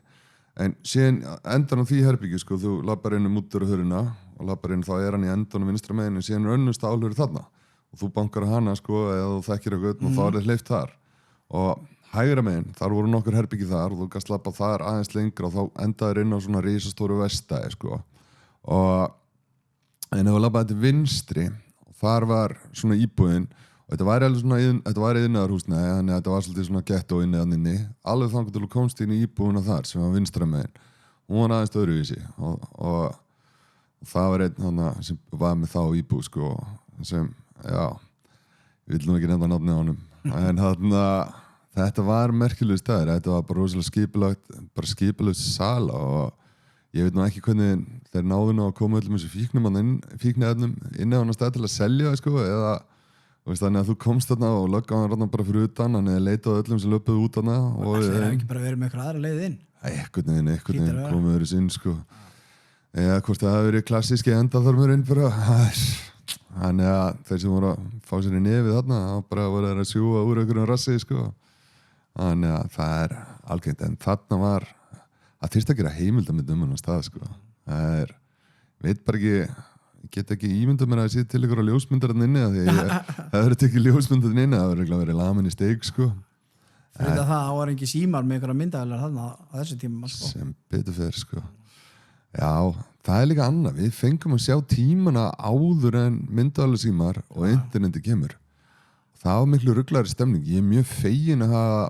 upplifað skemmtistæði á þeim tíma þegar fólk var bara allir berur ofan upp á einhverju hátölurum eða upp á borðum bara allir bara dansandi á svo mikið stemning á öllum einhvern veginn þannig að ég hef dansað upp á ansi mörgum hátölurum já, ég er svo athygli sjúkur maður að ég hef verið upp á þessu öllu sem hann sko ég er með spurningu á þér já, skjótur nú erum við búin að upplifa alls konar við erum búin að upplifa eiga endalaust af peningum við erum búin að upplifa eiga enga peninga að hafi ekki stað til þess að halla höfðu sínu og alls konar ég hef sofið upp á gámi ég hef sofið í skurði ég hef sofið á mjög furðulegum stöðum vil okkar heyra ert þú með ykkur að svoleiðis sögu? Hvar ég hef sofið? einhverjum furðulegum stöðum bjarga sér þú komst nú með eitthvað náðan kynnti kompu já, ég svaf í hitakompu á Klessunum lengi, sömu hitakompunni og vinur minn bjó í stígaganginu og var alltaf að koma niður tíminn með ykkur matana og stela frá mömmu sinni þá getur mamma hans fatta að ég væri annað niður og þá leiði mér að sofa uppi sko. En síðan var það í Breiðholtinu sko. Eitthvað eindislegur drengur já, og síðan var það sko, það voru fullt af stígagangum sem maður reddaði sér bara þegar maður var göttinu og maður bara fór inn og svað síðan bara stígagangum sem kom alltaf ykkur á vaktamann morgunin og sendi mann út það var á gólfinu það var sjoppa í fellunum sem krakkarnir hinga oft í og þegar maður reykja nú stígagangunum King Kong, nei, það var áður en King Kong það voru uppi sko þessi okay. King Kong var ekki komin þarna þegar ég var svofandi á gólfinu þarna maður fór einhvern veginn og frá stígaganginum yfir í þessu sjoppu og þegar hún opnaði þá fór maður að laðast á gólfið þar í hotninu og svaf þar bara inn í sjoppunni okay. Það eru þessi tímar já. Þetta var bara lyft þá hann hefði aldrei lyft í dag í einhverju sjoppu sko. Og síðan var það úti maður komst ekki inn á stígagang það var bömmir og síðan var það eitt hús nýri bæ ég veit ekki hvort sé ennþá sem við klifruðum upp á og var annar útblástur svona hitt útblástur já, svona segja frá hann já, síðan var eitt staður upp í Breiðholti það er blokk þar það er í fellunum mjög nálægt Elliðaárdalum efst uppi og það er svona skýlilega undir því að ég þyrfti að sína þar að maður gæti sofið þar ef það var ekki neitt annað ég var þar daginn á röltinu og mér fyndi að sem að ræða þetta fór hérna frá Daví hérna mjög hress á því og fór akkurat á hann stað. Það var mjög skemmtilegt sko. Þetta Daví hann alltaf bara í símanum eins og þú sér. Kom alveg svona, ef við erum að tala um mig svipur á algjörlega svona annað. En já, þarna ég myndi segja, já, þetta eru svona förulegustu staðir sem ég sofið á. En eins og þú varst að tala með hérna kynntikómpuna, að þá hérna var einn félag okkar sem að var alltaf að koma sér í vandræði og þannig að hann hafði engan stað til þess að sofa og ég hérna beið alltaf eftir að allir væri farin að sofa heimilinu, þetta er þegar ég var heima á mömmu og þá skrúaði ég gluggan í sundur og náða smygla honum inn í herbyggið mitt. Já, ok. Og hérna leiði honum að sofa inn í herbygginu mínu og svo á mótnana bara, það er allir að vakna og vera að fara út, þú veist. Ég held að mamma alveg vita þetta. Já. Gruna það. Já, bara. En aldrei spurt hann að því. Nei. Ég verður að gera það, sko. Já, það voru nokkri staðir sem ég svaf svona á líka og með að smyglað inn einhvern veginn og já, ég hef búin að gleyma því bara því ég mann þegar þú segir þetta sko. Ég gæti ekki hugsað mér að hann væri ekki með stallir að sofa, þannig ég vissi hann var svo illa liðinn, hann var búin að gera svo mikið af sér að ég smyglaði honum alltaf inn sko. Já, sko ég líka bara, við sem vorum oftast á þessu stöðum, við máttum aldrei hanga með neinum. Nei. Það er bara, þú veist, foreldrar sáu bara, já, þessi kemur á brotnu heimili og ég vil ekki það smitist yfir á barnið mitt. Akkurat. Þannig að við fengum aldrei að fara inn á venjuleg heimili og þess vegna svolítið, ég hélt líka að heimilum væri þannig að öll heimili væri svolítið brotin, væri brókslega ruglu, af því að ég hafði aldrei verið eiginlega innan heimilum nema að væri eitthvað að heimiluna. Af því að, veist eins og ég flutti niður í Laugalag sem unglingur og mamma mín fekk sér íbúð þar og ég fer og bý heima á mömmu þar í smá tíma og er einn já, ég man ekki, bróðir mér var ennþá í sveit og systir mér var á fósturheimili þá sko og þannig ég var einn hann sem bjóða og ég byrjaði að bjóða krökkunum hindi mín sem byrjaði aðeins að fara hindi krakkana og það kom bara eins og Atli úr Laugalæk orðaði þetta, við vorum hittust í ammali 50 ára ammali daginn hjá einum og vorum eitthvað að ræða þetta og eins og hann sagði sko, já Ævar, þú veist bara bannaðir inn á öll heimili í Laugalæk, það mátti enginn krakki leika við því það var bara, að því að maður komandi í vinnufóta úlpu með Anaki merkið aftan á og ég var svolítið alveg vinalegur. Ég man eftir þessu úlpu. Já, ég var alveg svolítið vinalegur og var ekkert að, ég vildi bara, hei, hvað segir ég og vera bara með sko og það voru nú fyrir eitthvað krakkanir í Laugalæk sem voru bara að, hei, hérna er landið, drektan, ekki öfugt sko, en aftur á móti, mér var segjan kent alltaf allt, þegar að, já, þetta er virkilega Ævar hérna, þessi hérna nýju krakki sko og það var aðeins eitt heimili sem ég fekk að fara inn á í Laugalæk og það var heima hjá Úlla og Telmu sko, systkinunum og mamma þeirra er látin, blessu sér minni þeirra en hún var alltaf almennileg við mig en öll heimili var bara kvartaður út drengstöli það var bara, ekki að leika þennan dreng en það er rosalegt þegar að maður er svona, því að maður er auðvitað bara þetta útlit þarna á sínum tíma að vera með Anarki-merki og eitthvað, það segir mikið, það er svona óbeint hróp og hjálp, það er eitthvað og þetta er að versta sem getur gert í svona krakka, þetta ég man eftir þessu örfáu foreldrum og fullum fólk sem settist niður og töluðu við mig bara, Ævar, er allt í lagi og eitthvað svona og spurðum hann spurninga og voru mjög fáir flesti voru bara drullar í burtu og þegar þú upplifir það aftur þá bara upplifir þessum úrrak og bara, það allir bara vera úrrak og þá setur þau bara svolítið upp á móti samfélagina því að fyrir í þínum heimi þá eru bara allir búin að koma svona frá mig þannig að hvað skuldar þau samfélaginu þegar allir eru búin að drull yfir og þú þekkir ekkert annað og þá ferður svolítið svona rebel leiðina bara fuck the system einhvern veginn og gera það en síðan já, í mínu tilviki þá var ég allt og lengi þar hræriðist í þessum heimi allt og lengi og síðan loksins áttaði mig á því bara mjög seinþroska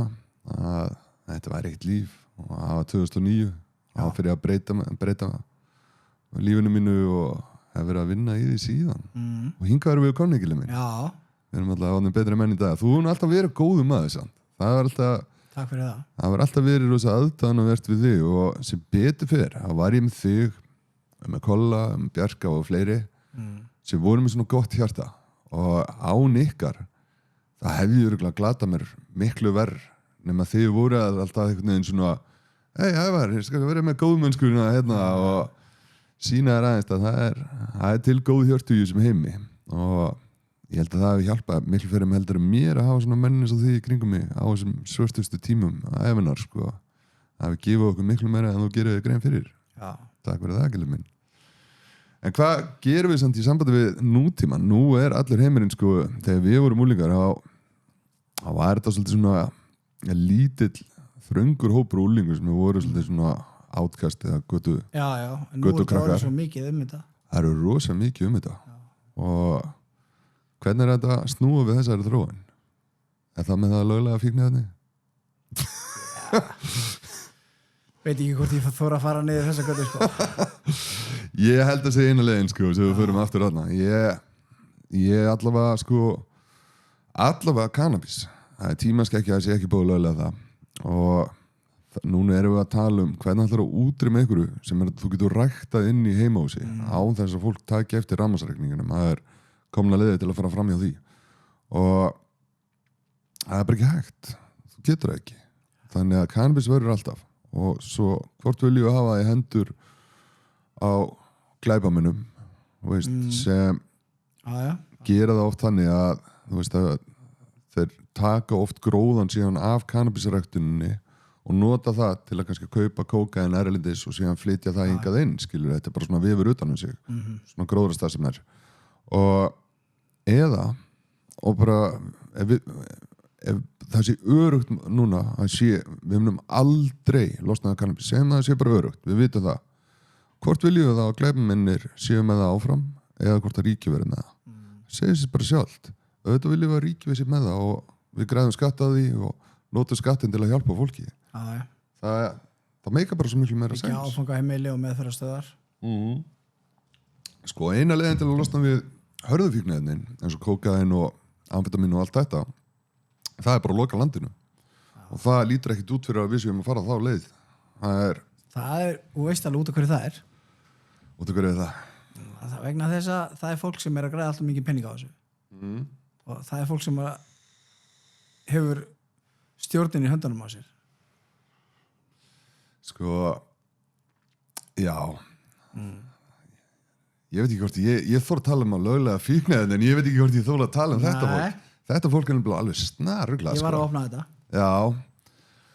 og við tókum að var hérna gestur bara þú varst að segja þetta áðan já þegar þú varst að selja fíkniefni já fólki sem var að kaupa þér já það var þetta fólk það var nefnilega þetta fólk já það er alveg rétt hjá þér já ég veit það sko ég þekki þetta alveg ég man hérna einn hann er ennþá alveg rosalega frægur og svo kallar góða fólkið hann er svona legend hjá þeim og hann mér langar að gefa eitthvað hint hérna því það var að fara að valega samt sko ég veit það nei, sko, mér er alveg skýtsama en þennan gaur sko en ég vil samt ekki vera þessi gaur að nafngreina nákvæmlega en mér langar eitthvað að gefa hint þannig að fólk verður svona er hann að tala um hann en ég held að sé of ábyrjandi en hann er alveg titla sig í góða liðinu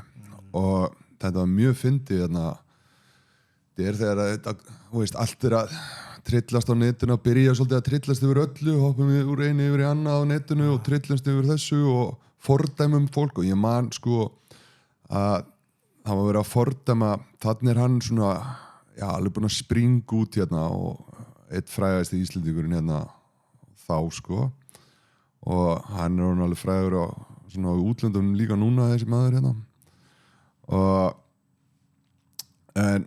ég sá hann síðan sko alveg nokkru sinni tala gegn ofbeldi þessum beita ofbeldi og alveg því líki fá þetta og með góða fólkinu alltaf að segja réttu orðin og alltaf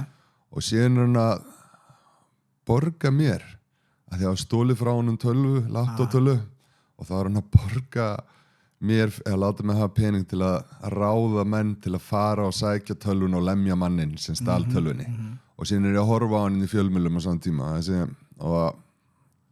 þetta er svo mikið hræstni í þessu liði þetta er svo mikið drulla þetta lið og síðan er það talara gegn fíknefnum, fíknefnum er ógeðslega og síðan kemur það og kaupir kókaín af manni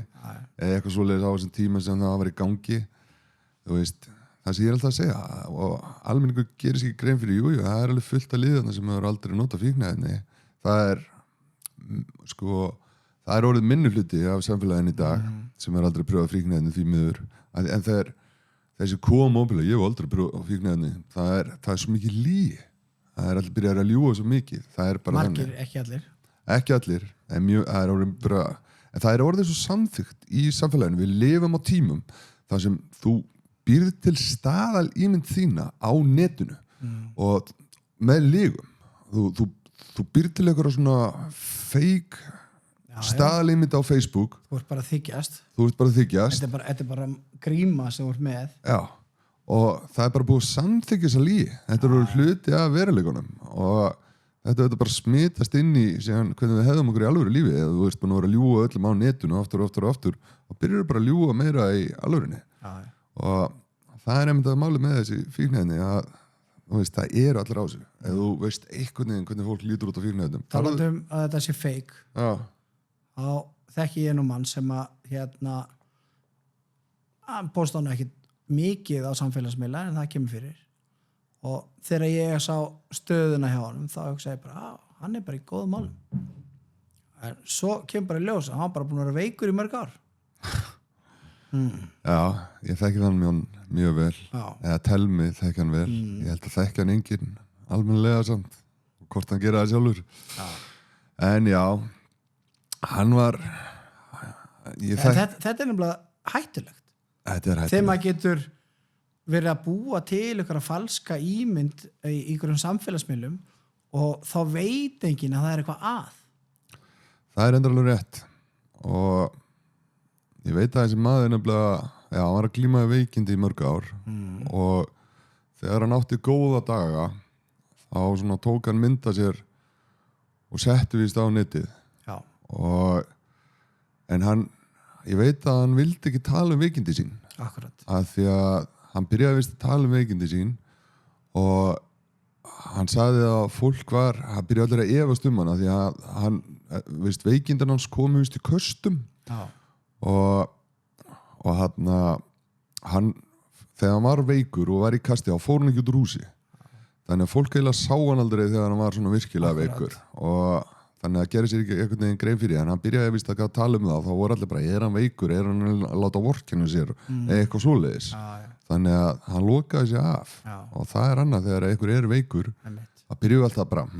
hvað er þetta að gera er þetta reyna að fá öryrkjabætur og það er vist mjög erfitt fyrir fólk að ef þú hefur aldrei verið veikur að tala við eitthvað sem er veikur þetta er sér upplöfun vist og þegar þú verður veikur og áttar við fljótt víst á því að þú tala bara við fólk sem hefur glímt við eitthvað veikindi því að tala mannesku sem þetta er vist þroski sem hún gengur í gegnum og að tala mannesku sem hefur aldrei glímt við veikindi það er bara glemt í Ég nefnilega gerði þessi mistök einu sinni það var vinkona mín sem var mjög veik og ég trúði henni ekki og mér fannst hún bara að vera að bulla eitthvað og svo dó hún og eftir það þá er bara, ef ykkur segist þér að veikur þá tekið þið alveg ég ætla ekki að ég náði ekki að kveðja hana út af þessu Nei, og samríkist með vinkonuna en líka ég skilði alveg þarna en ég þurfti líka að temja mér að ef einhver er að segja að hann sé veikur sem ég er ekki veikur það er samt eitthvað að þá er hann samt veikur þá er hann veikur þótt að hann sé að ljúga kannski ekki líkamlega Nei, ef hann er að ljúga ég með nýrnapillun eða eitthvað það er síðan ekki með það þá er hann samt að ljúga þessi segir það er eitthvað að geðinu og honum vantar hjálp þannig að í staðin fyrir að loka hann er að ljúga þá reyna að komast að því akkur er hann að ljúga hvað fekk hann til að ljúga honum vantar greinilega athygli vantar greinilega hjálp við erum bara svo fljóta að dæma við erum alveg, og sérstaklega við á Íslendingum, við höfum ekkert annað að gera heldur en að dæma, við erum alveg búin að vera mun verri, ég held að sé bara við og þjóðverjar hérna í Evrópu sem eru svona rosalega dómur og ég held að ég sé búin að ræða þetta í flestu podcastáttunum mínu þegar ég var að ferðast með Evrópu, þá áttaði á því hvað við Íslendingar erum dómharðir og hvað erum kaldir, þú veist, það var allir einhvern veginn í Evrópu bara, og þetta þegar ég tvítur upp á tvítugt, bara svona bara allir að faðma okkur annan og síðan, minnir að vera í Hollandi, það mjög skemmtilega siður, þá ef við hittumst, þá svona kissist þau á kinnina, það einhvern veginn bara, það siður í kallminu, sko, og ef þú hittur konu, þá kissur hún að tvisar á kinnina, sko, og síðan ef þú ert fullur, þá kissur þú þrisar á kinnina, ups. Það ekki í Frakklandi? Nei, ég hef aldrei verið í Frakklandi, það getur verið að siður það. En sko, ég horfði á þetta, ég bara, og síðan var ég staddur í garðveislu þarna, og þetta bara tvítugt. Og ég reyndar, kannski ég verið að vera í öðru partíum, það var alltaf ekki í mínu partíi. Og hann kom einn í garðveisluna og var allir strákanum,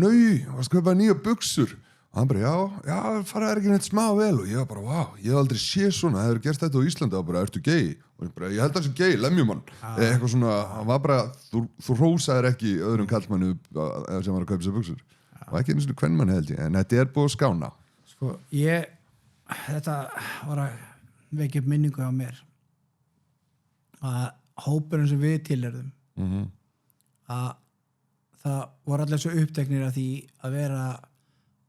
mjög miklu töffarar, vera miklu kallar og reyna að vera miklu menn, og þá er ég ekki að tala um á góðan hátt. Nei, alls ekki.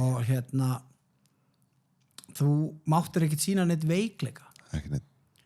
Þannig að ég man eftir því að þegar að ég kemst svo út úr þessu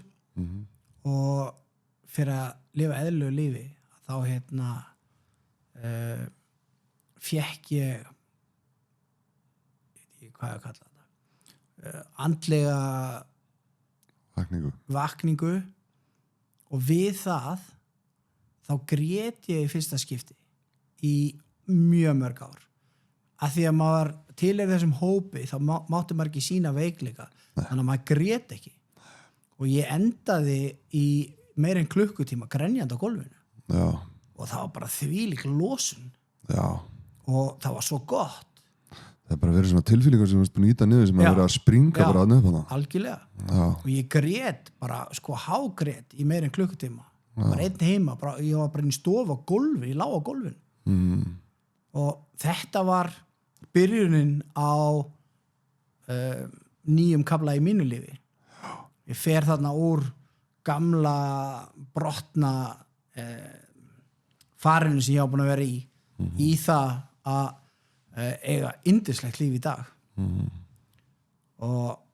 þessi andlega vakning sem ég fekk hana, þetta var rosalegt. Já, ég veit hvað þið, og sem betur fyrir hefur maður séð marga fara gegnum þetta, en ekki nærri nóg marga. Það er undir helmingi, myndi ég segja, af fólkinu á því gamla, jafnvel hvort við séum bara 1/10 eða eitthvað sem við farið í gegnum þetta. Og sigrast það, ég meina, sko, allavega með úlingaheimilin, það er eiginlega langt flestir sem ég kynnist á þessu úlingum, eru annarkvort dauðir eða eru bara á rosalega sterku geðlum og eru bara svolítið slefandi inn í herbygginu sinna. Það er einhverjur auðvitað sem eru búin að manna sig upp, sko, eins og maður myndi segja á gamla málinu, en þetta vantar mikið hjálp. Þú varst alltaf svolítið svona sterkur karakter, þú varst í partíinu eins og segir líka, og varst ekki að neita fíknæðina svona í magninu, við allir vorum alveg kafdópaðir, meðan þú varst kannski bara í áfíkinu eins og vorum að tala um. Svona mest megnis, en svo í restina þá fór ég að fá mér. Já, en síðan varstu svona líka, varst alltaf ánæður, og það er alveg potið hjálpaðir yfir hann á þröskuld þegar þú eru kúplaðir út úr þessu. Það sem hjálpaði mér var þegar ég byrjaði að nota annað en áfengi. Já. Að þá breytist allt svo mikið. Já. Og ég fór að nota ég lenti í bílsleysi og brauta með hrygginn tvennt. Já. Og ég fyrir að nota kannabis til þess að deyfa mig fyrir verkjónum. Já. Og ég enda þarna bara, ég keyri mig bara alveg í kafa þessu. Heppilega, það er talað um að ná botninum, og ég hort á, og þú líka, við höfum það marga vini sem hafa náð annarkvort botninum bara með dauða, eða þá að ég man eftir einum sem við þekkjum sem að ég hugsaði bara, ok, nú er hann bara búinn, sko. og þá fann hann einhvern veginn á botninum eitthvað ræsi sem hann náði að opna og fara lengra niður og ég bara, Já. hvernig þetta hægt? Nákvæmlega. Þú veist, ég hef aldrei séð nokkra mannesku sem var komin í jafn slæmmál og svo bara, þú veist, já, þú veist, hann var bara að nota allt sem hægt var og hann var heimilislaus og það var alltaf verið að berja hann og ég veit ekki hvað og veist, og hann komst alltaf í verri mál og verri mál og verri mál og það, veist, það endaði með því að það talaði engi við hann og allir vinnir hans búin að gefast upp á honum og ég hugsaði bara, vá, þú veist, hann getur ekki að fara neðar. Jú, hann fann alltaf einhverja leið til að fara neðar. Já. En hefnilega þá að minn botn var bara mjög grunnur. Þannig að ég þurfti ekki að fara svona langt eins og hann. Já. Og ég held að það sem hafi hjálpað mér líka var að ég var búin að umgangast fólk eins og hann og fullt af öðru fólki. Þannig að þegar ég byrjaði og náði mínum botn, þá var ég bara, wow, ég er að verða eins og þeir. Já, ég skilji. Þannig að ég þurfti ekki að fara þangað að því ég var búin að horfa á aðra að fara þennan rosalega slæma stað, skilju, og þessa slæmu leið. Þannig ég var bara, ég vil ekki fara þarna og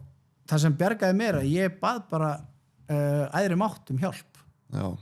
Hann kom inn í líf mitt og bjargaði mér og það er hann þegar ég grenja hann á gólfinu í klukkutíma eftir andlega vakningu. Já, ok. Það er svarið fyrir hjá mörgum, sko. Já. Það er algjörlega og ég ætla nú að reyna að halda þessu samt, sko, eins mikið við getum rætt þetta. Þá þetta fór ég mjög grunnt í þetta. Fórst mjög grunnt í þetta. Þá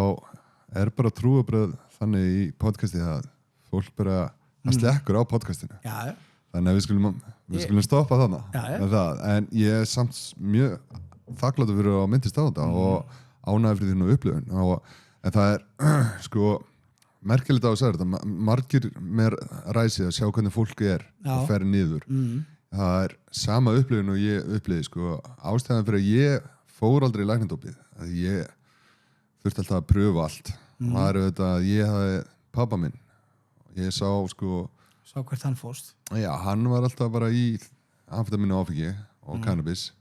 og var vinnandi og með íbúð og flotta bíla og gekk bara fínt hjá hann, sko. Síðan þegar hann fyrir læknadópið, þá ekki löngu setna, þá var hann bara farin að sprauta sig. Þetta var bara munurinn á manninum, var rosalegt. Það er svona fór ég aldrei á botnin þannig séð, að því ég sá hvernig hann gerði það og hvað varð valdurinn að því. Þannig að ég leti alveg verið, en eins og þú segir, við sáum samt ansi marga því miður fara þessa leið, fara alveg í ræsið, koma tilbaka, ná sér á strik, fara að vinna, detta síðan aftur í það og fara það í ræsi sem hann fyrir neðan eða dauðan, sko. Og verri stað. Já. Og það er líka komin að þetta var líka eins og þú veist að segja, það var merkilegt hvað sumir, maður heldur að þeir geta ekki farið lengra niður, þeir eru bara búnir en samt náður að toppa sig. Leið, Þetta er auðvitað í góðum heimi svo ég var búin að núna minnast tvisvar á löglega fíkniefni. Auðvitað myndi ég vilja búa í heimi þar sem enginn þyrst á fíkniefnum að halda og enginn munundur nota þið. Það væri dásanlegt ef heiminum væri þannig og við erum með hauga fólki sem er að ímynda sér að heiminum getur orðið þannig. Því miður er það ekki bara þannig. Við erum búin að vera að neyta fíkniefna bara endalaust lengi. Áfengi er fíkniefni og Jesú breyti vatni í vín. Það er hugbreytandi. Já, bara hugbreytandi. Þannig að, og undan því eru merkjum það, við höfum verið að tyggja lauf, kókaín laufinn og þetta hefur alltaf verið, þetta er ekkert á leiðinni burtu, sko, þannig að ég held kannski skóla það að ég er ekki hlindur fíkniefnum per se og kannski undirstrika það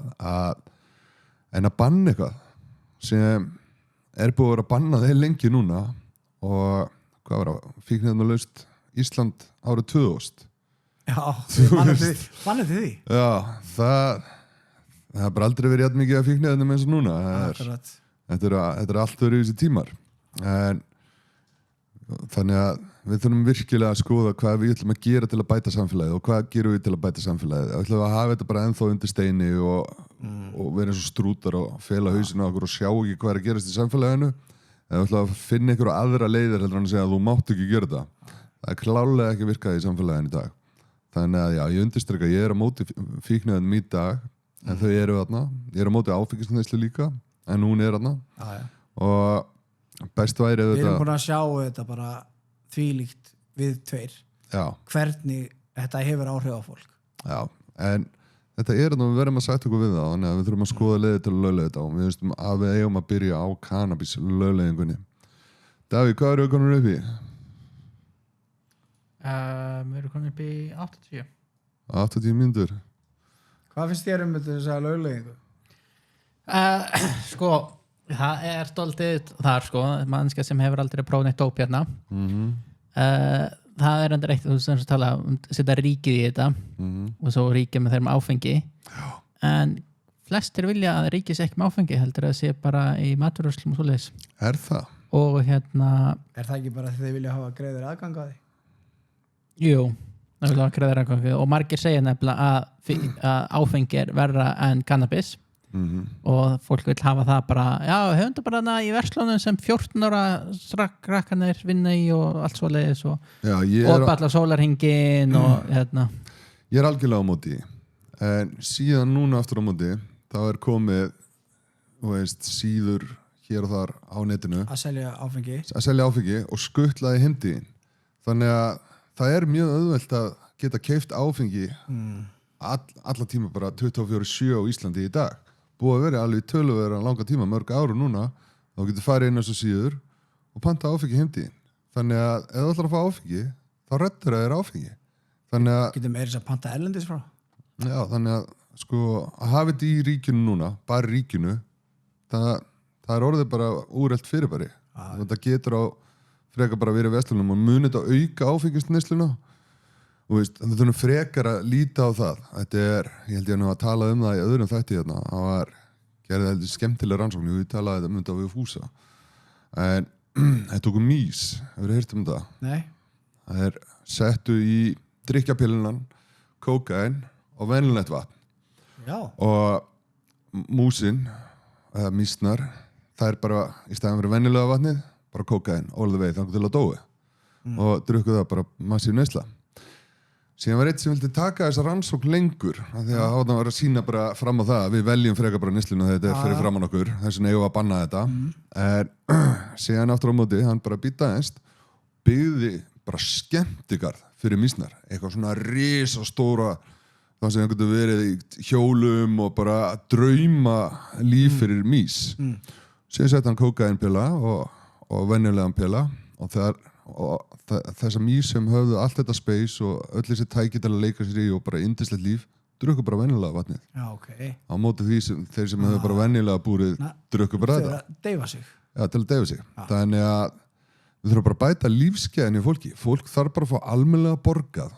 og ekkert að kreppu rugl sem er í gangi núna því út af einhverju gráðum ógeðslega gráðum viðbjóðslegum bankamönnum sálarlausum skrimslum eða haldið að handrökkur og dópsalauðsíu sálarlausir djöflar gleymið því þessi viðskipta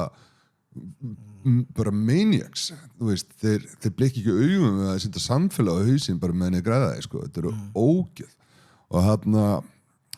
það þarf einhvern veginn að snúa þessari þróun við taka peningin frá þessu liði af því að þau eiga bara allan peningin og við fáum bara eitthvað brauðmúla og það þarf að dreifa þessu niður á samfélagið og það mun minnka ofbeldisglæpi og mun minnka fíkniefnaneyslu þegar við getum bara haft það gott ferðast úr landið eða keypt okkur eitthvað fínt skilu það er bara þessi rannsókn sýndi það með mísnar og síðan sjáum við það bara að í öllu kreppum þá eykst alltaf ofbeldisglæpir fíkniefnaneysla, innbrot það er bara búið að sýna það statistically bara með könnunum en ég held að þetta spjall sé að vera fínt hjá okkur þetta er að vera svolítið þungu þáttur með hvað líði glað og stöð til hláturinn hefur en við erum búin að fara svolítið á svona svarta tíma í lífinu mínu en mér fannst ég þurfa að gera það með þér og þarna ég nenni ekki að tala um þessa tíma í lífinu mínu í podcastunum nema að sé ykkur með mér sem var þarna upplöðu þetta og sérstaklega samt töluðu nú ekki neitt og það skemmtilega er nú þekkju alveg mjög alvarlega menn líka sem eru ennþá alvarlegir og ég veit að þeir eru að núti og bara hvern onskotunum að ég var að gera því að ég hef alltaf tekið upp á einhverju svona surprise og gert eitthvað svona klikkun öðru hvoru en mér finnst ég pínu sárótið að halda það að ég fara að koma þeim í eitthvað vandræði ég myndi aldrei gera það og við myndum aldrei gera það er bara þetta er líka það sem við höfum talað núna já, og hefðum getað farið miklu lengra með það já, að við erum ekkert að tala einhverja einstaklinga að nefna einhver nöfn eða neitt svoleiðis nei og við erum ekki að tala einhver atriði líka ekki neina rukkanir eða stóra já, það maður mun kannski gera það í bókinni en þá mun maður ekki nafngreina neitt og þá breytir maður aðstæðum í staðin fyrir að segja þessi gata og segja maður þessi gata og eitthvað svoleiðis sko en hérna í podcastinu er vant með farið að vera að gera það bara með orðum maður er öll að gera það þegar maður skrifar það og það verður alltaf bók sem maður eftir að gera allt vitlaust ef það er ekki búið að taka mig úr sambandi mælsamt með að þú hafir í endan á bókinni jákvæða sem kom svo fyrir eftir að þú fórst að hætta þessu fólk nennir ekkert að lesa það maður almenningur er bara ég vil bara gangsti sitt og ógeðið og viðbjóðin ég vil ekki neina hamingju sér það bara hvað gerist síðast þegar að koma ykkur maður og reynda að búða hamingju í þessum heimi og hann bara settur okkur kross og neldur þar sko ég ætla ekki að vera saman herri, takk fyrir það við höfum þetta góða lokaðorð ég ætla að fylgja honum